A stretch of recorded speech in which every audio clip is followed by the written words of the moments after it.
In the name of Allah, the most beneficent and most merciful.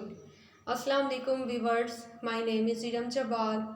I would like to welcome you in chemistry class.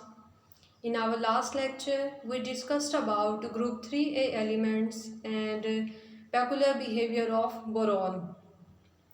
In our today's lecture, we will discuss about salt of boron, that is borax.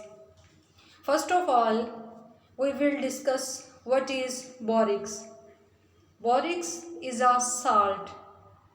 Borax is a sodium salt of tetraboric acid. Mean tetraboric acid के salt को borax कहते हैं. ये white crystalline solid है और बोरिक्स naturally exist करता है dried lakes में, और ये ड्राइड लेक्स तिब्बत और कैलिफोर्निया में एग्जिस्ट करती हैं. बोरिक्स के डिपॉजिट्स को टिनकल कहा जाता है. बोरिक्स डिपॉजिट्स टिनकल कहलाते हैं और ये डिपॉजिट्स कैलिफोर्निया और तिब्बत में प्रेजेंट हैं. नेक्स्ट, मैन्युफैक्चरिंग ऑफ बोरिक्स को डिस्कस करेंगे. बोरिक्स मैन्युफैक्चरिंग के डिफरेंट मेथड्स हैं. First method is that in which we treat boric acid with sodium carbonate. Boric acid का सोडियम कार्बोनेट के साथ रिएक्शन करवाएंगे. एसिड बेस रिएक्शन होगा और सोडियम कार्बोनेट को CO2 गैस में रिलीज़ कर देगा और एसिड और बेस के न्यूट्रलाइजेशन से साल्ट और वाटर फॉर्म हो जाएगा. For H3BO3 plus Na2CO3 gives us Na2B4O7 borax plus 6 water molecule plus carbon dioxide gas. Second method for the manufacturing of borax is from टिनकल. टिनकल is the natural deposit of borax. When this natural deposit is evaporated, then crystals of borax are obtained. Mean tincal के deposits को dry करेंगे, water को evaporate करवा देंगे, तो हमारे पास dehydrated product बोरिक्स obtain हो जाएगा. थर्ड मेथड में बोरिक्स कैल्शियम बोरेट से भी ऑब्टेन होता है. कैल्शियम बोरेट से मैन्युफैक्चर करने के लिए हम कैल्शियम बोरेट का रिएक्शन सोडियम कार्बोनेट के साथ करवाएंगे. सोडियम कार्बोनेट के साथ जब कैल्शियम बोरेट को बॉईल करेंगे तो कैल्शियम और कार्बोनेट रिएक्ट करके कैल्शियम कार्बोनेट स्टोन्स प्रेसिपिटेट्स की फॉर्म में अपीयर होगा और सेटल डाउन हो जाएगा. और साथ साथ बोरिक्स और सोडियम मेटाबोरेट सॉल्यूशन में ऑब्टेन होगा. देन यहाँ से हम कैल्शियम कार्बोनेट जो प्रेसिपिटेट की फॉर्म में है को फिल्ट्रेशन के थ्रू सेपरेट कर देंगे और क्लियर सॉल्यूशन ऑब्टेन होगा. इस क्लियर सॉल्यूशन का टेम्परेचर हाई है बिकॉज ऑफ बॉइलिंग. देन इस हॉट सॉल्यूशन को कूल करेंगे. ऑन कूलिंग बोरिक्स क्रिस्टल्स की फॉर्म में अपीयर हो जाएगा. अगेन फिल्ट्रेशन के थ्रू बोरिक्स क्रिस्टल्स को सेपरेट कर लेंगे और अब हमारे पास सॉल्यूशन में सोडियम मेटाबोरेट प्रेजेंट है और इस सॉल्यूशन को हम मदर लिक्वर भी कहते हैं. इस मदर लिक्वर और सोडियम मेटाबोरेट से अगेन बोरिक्स ऑब्टेन करने के लिए CO2 गैस को पास करवाएंगे. CO2 गैस सोडियम मेटाबोरेट के साथ रिएक्ट करके सोडियम कार्बोनेट और बोरिक्स में कन्वर्ट हो जाएगी. नेक्स्ट हम डिस्कस करेंगे properties. First property is the solubility.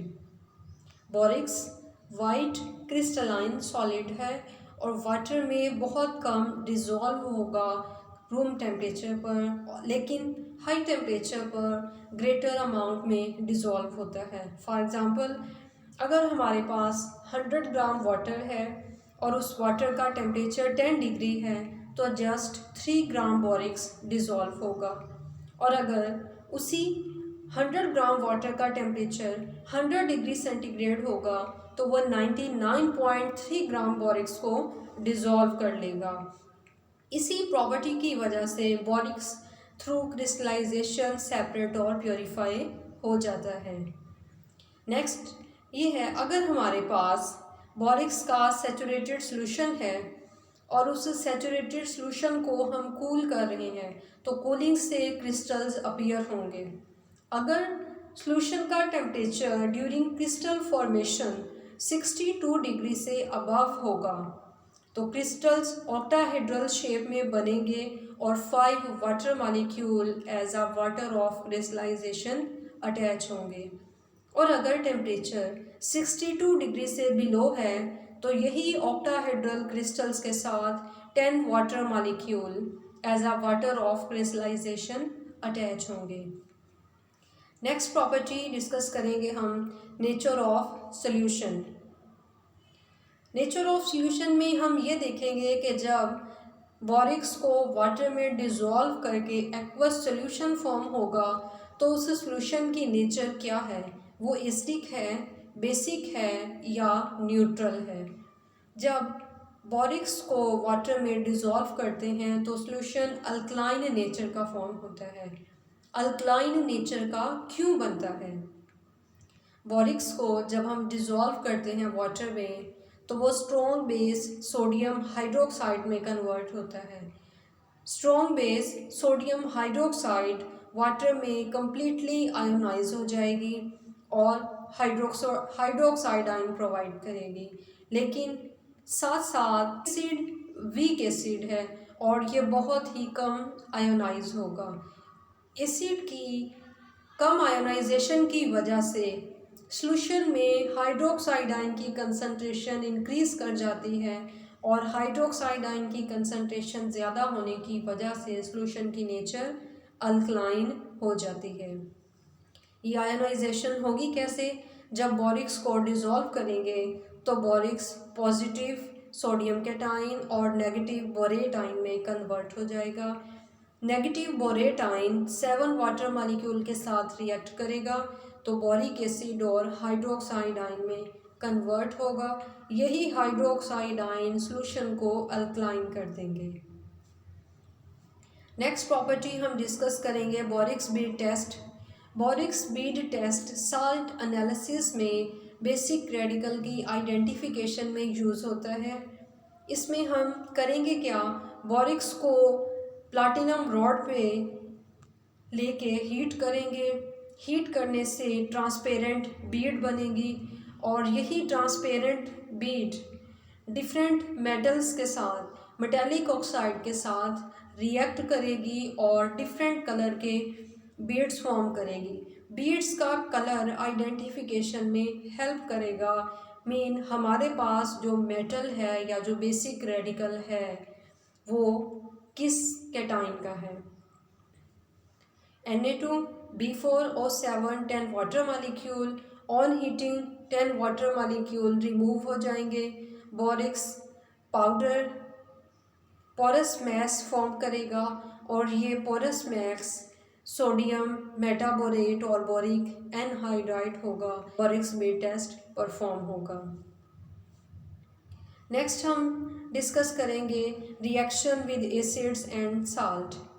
बोरिक्स salt है और ये एसिड के साथ रिएक्ट करेगा तो यहाँ पे रिप्लेसमेंट रिएक्शन होगा। बोरिक्स साल्ट से जब HCl रिएक्ट करेगा तो बोरिक्स साल्ट NaCl न्यू साल्ट बन जाएगा और HCl से carbonic acid boric acid salt बन जाएगा। इन द सेम वे जब बोरिक्स सल्फ्यूरिक एसिड के साथ रिएक्ट करेगा तो यहाँ पे भी रिप्लेसमेंट रिएक्शन होगा। सोडियम सल्फेट साल्ट और बोरिक एसिड फॉर्म हो जाएगा। In the same way borax ammonium chloride के साथ रिएक्ट करेगा तो यहाँ पे भी रिप्लेसमेंट रिएक्शन के थ्रू NaCl बोरॉन नाइट्राइड और boric anhydride with water molecule form होगा। नेक्स्ट डिस्कस हम करेंगे what is borax bead test and how it is performed. To perform borax bead test first of all take a platinum wire. सबसे पहले हम platinum की एक wire लेंगे। इस वायर को हीट करेंगे till red hot. After red hot heating थोड़ा सा हम बोरिक्स पाउडर लेंगे और अगेन उस पाउडर को हीट करेंगे। ऑन हीटिंग बोरिक्स वाटर मॉलिक्यूल को रिमूव करने के बाद ट्रांसपेरेंट फिल्म बना देगा। इस ट्रांसपेरेंट फिल्म या बीड के ऊपर हम साल्ट के ग्रेन्स को स्प्रेड करेंगे। जब बीड बन जाएगी उसके ऊपर हम फ्यू ग्रेन्स डिज़ायर्ड सब्सटेंस के ऐड करेंगे जिसको हम आइडेंटिफाई करना चाहते हैं। उसके साल्ट को ऐड करने के बाद अगेन हीट करेंगे और हीट करने के बाद हम ऑक्सीडाइजिंग फ्लेम और रिड्यूसिंग फ्लेम दोनों तरह के फ्लेम में बीड का कलर चेक करेंगे। बीड का दोनों फ्लेम में जो कलर होगा वहाँ से हमें पता चलेगा जो हमारे पास गिवन बेसिक रेडिकल है या जो हमारे पास गिवन साल्ट है उसमें कौन सा बेसिक रेडिकल प्रेजेंट है। ऑक्सीडाइजिंग फ्लेम का लेस हॉटर पार्ट फ्लेम में जो रेड पार्ट है उसे हम ऑक्सीडाइजिंग फ्लेम कहते हैं जहाँ पे ऑक्सीजन एक्सेस अमाउंट में है। और रिड्यूसिंग फ्लेम किसी फ्लेम का वो पार्ट है जो इंटेंसली हॉट है और ब्लू फ्लेम है। इन दोनों फ्लेम में ही हम बीड का कलर नोट करेंगे और लिटरेचर में मैच करके देखेंगे कि ये किस साल्ट का किस कैटाइन का कलर है। नेक्स्ट हम डिस्कस करेंगे chemistry of borax bead test. जब हम बोरेक्स बीड टेस्ट परफॉर्म कर रहे हैं तो कौन से केमिकल रिएक्शंस जो है वो टेक प्लेस होंगे। फर्स्ट ऑफ ऑल जब हम बोरिक्स को हीट करेंगे तो ये सोडियम मेटाबोरेट और बोरिक एनहाइड्राइड में कन्वर्ट होगा। Boric anhydride further metal oxide के साथ कंबाइन होगा और रिस्पेक्टिव बोरेट फॉर्म करेगा। बोरेट का कलर आइडेंटिफिकेशन में हेल्प करेगा। जैसे अगर हमारे पास कॉपर ऑक्साइड है तो ये कॉपर ऑक्साइड बोरिक एनहाइड्राइड के साथ रिएक्ट करके क्यूप्रिक बोरेट बनाएगा और इस क्यूप्रिक बोरेट का कलर ब्लू है।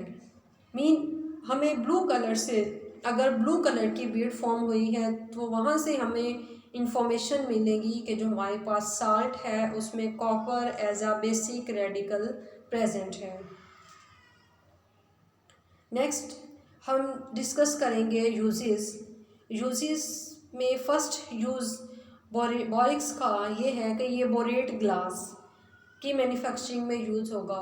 बोरेट ग्लास ऐसे ग्लास हैं जिनकी हीट रेजिस्टेंस पावर ज़्यादा है। ऑन हीटिंग उनमें फ्रैक्चर वगैरह कम आते हैं। जितना भी हमारे पास साइंटिफिक ऑपरेटर्स जो ग्लास का है वो मोस्टली बोरेट ग्लास का बनाया जाता है। ये आइडेंटिफिकेशन ऑफ मेटेलिक कैटाइंस में भी यूज़ होता है। मेटलर्जिकल ऑपरेशंस में भी इसे हम यूज़ करते हैं। ये एज आ वॉशिंग पाउडर यूज़ होगा। डाइंग और टैनिंग में भी यूज़ होगा। लेदर को जब हम डाई या टेन करेंगे उसमें रंगाई वगैरह का प्रोसेस करेंगे तो वहाँ पे भी बोरिक्स यूज़ होगा। ये कॉस्मेटिक इंडस्ट्री में, सॉफ्ट टेक्सटाइल्स, पेंट्स और मेडिसिन इंडस्ट्री में, मैस इंडस्ट्री में भी यूज़ होता है। सबसे जो इम्पोर्टेंट इसका यूज़ है ये यूज़ होता है सॉफ्टनिंग ऑफ वाटर में। ये वाटर को सॉफ्ट कर देता है। अब क्वेश्चन ये है कि ये वाटर को सॉफ्ट कैसे करेगा। वाटर में हार्डनेस काज करने वाले जो कैटाइन है वो कैल्शियम और मैग्नीशियम है। ये वाटर में डिज़ोल्व होते हैं और यही कैल्शियम और मैग्नीशियम कैटाइन वाटर को हार्ड कर देंगे। देन हम करेंगे क्या, ऐसा वाटर जो हार्ड है उसमें बोरिक्स को ऐड करेंगे।